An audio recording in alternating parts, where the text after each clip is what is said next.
Well, with Delpit being back, obviously, this year, he'll be one of a bevy of new starters coming in for the Browns, as well as you mentioned, up to 9 possible new starters for the Cleveland Browns on defense, a complete overhaul this offseason from Andrew Berry. What are your thoughts on the defense as a whole and how this remake has really kind of come to fruition for Andrew Berry? Yeah, I mean, they really have completely 100% overhauled this defense, as you mentioned. And yes, there could be as many as 9 new starters when they line up on opening day.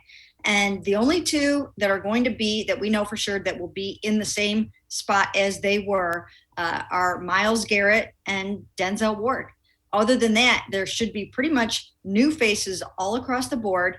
I mean, there might be a linebacker that started last year, but for the most part, I think there will be 9 new starters. And that's really incredible. I don't ever remember that ever happening in all the years that I've been covering the Browns, that there has been that much overhaul in one season. So last year they did the offense. Now they're doing the defense. And as long as it all comes together the way they hope, it should make for a better football team.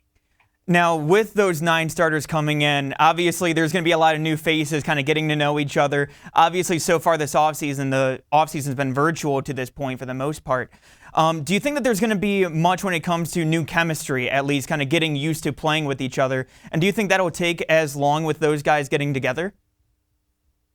Well, I think it will take a little bit of time to get the communication down. They'll have to figure out who is going to be wearing the green dot. That's the guy who basically kind of makes the defensive calls out there. And they've got a lot of good candidates for that. Anthony Walker is one excellent candidate for that job. So is John Johnson. So you've got a lot of really good leaders on this team. They're all really super smart guys.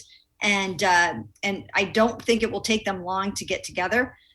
But as you mentioned, they don't have in-person OTAs. So they're not putting it out on the grass right now, and we don't even know yet for sure if there will be that mini camp. Now, the teams want there to be the mini camp, and the Browns set their date.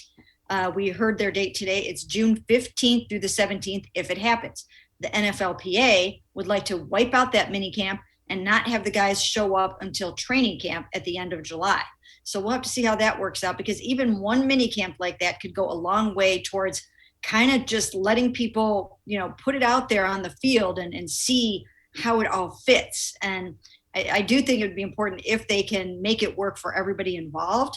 But chemistry is something that they definitely will have to develop.